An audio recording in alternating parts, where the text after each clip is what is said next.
Pozdrav svima! Danas ćemo govoriti o pridjevskim zamjenicama, njihovim vrstama i upotrebi u svakodnevnom govoru i pisanju. O imeničkim zamjenicama smo govorili u prethodnom videu i današnjom lekcijom zaokružujemo naše znanje o zamjenicama. Pa da počnemo.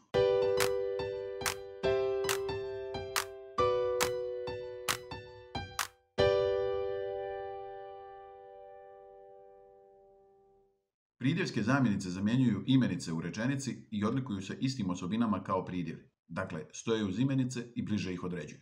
U zavisnosti od toga po čemu određuju imenicu uz koju stoje, dijele se na prisvojne, pokazne, upitno odnosne, neodređene, opšte i odrične. Prisvojna zamjenica označava kome pripada ono što je označeno imenicom uz koju zamjenica stoji. Mijenja se kroz lica, rodove, brojeve i padeže.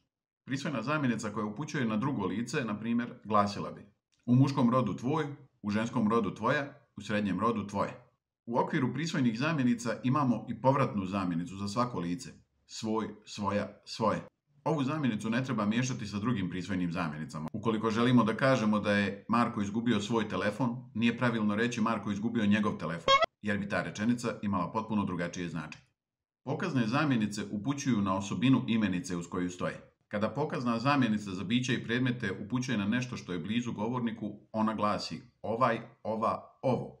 Ukoliko je nešto blizu sagovorniku, onda taj, ta, to. Ukoliko upućuju na nešto što nije blizu ni govorniku ni sagovorniku, onda je onaj, ona, ono. Postoje tri vrste pokaznih zamjenica. Pokazna zamjenica za bića i predmete, ovaj, ova, ovo. Kakvoćna pokazna zamjenica, ovakav, ovakva, ovakvo. I količinska pokazna zamjenica, ovoliki, ovolika, ovoliko. Možda vam je neobičan pojam kakvoćnih zamjenica. One vode porijeklo od imenice kakvoća, što znači kvalitet.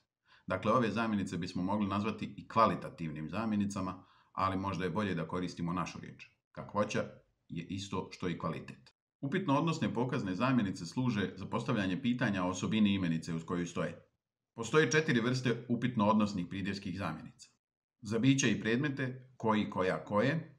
Kakvoćne, kakav, kakva, kakvo. Količinske, koliki, kolika, koliko. I prisvojne, čiji, čija, čije. Neodređene opšte i odrične pridjevske zamjenice grade se isto kao nelične imeničke zamjenice, dodavanjem prefiksa na upitno odnosnu pridjevsku zamjenicu. Neodređene zamjenice označavaju neodređeno biće, predmet ili pojavu. Opšte zamjenice upućuju na bilo koje biće, predmet ili pojavu. Odrične zamjenice negiraju postojanje nekog bića, predmeta ili pojave. Pa tako će neodređena pridjevska zamjenica glasiti: neki, neka, neko, nekakav, nekakva, nekakvo, nekoliki, nekolika, nekoliko, nečiji, nečija, nečije. Pokušaj sam da odrediš kako će glasiti odrična pridjevska zamjenica. Sada pauziraj video i pokušaj da uradiš ovaj zadatak. Rješenje će se pojaviti na ekranu za nekoliko sekundi.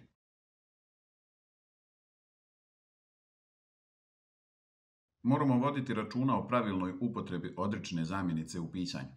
Nije pravilno napisati ni reći o nijednom, o nikakvoj, sa nikakvim, za nikog.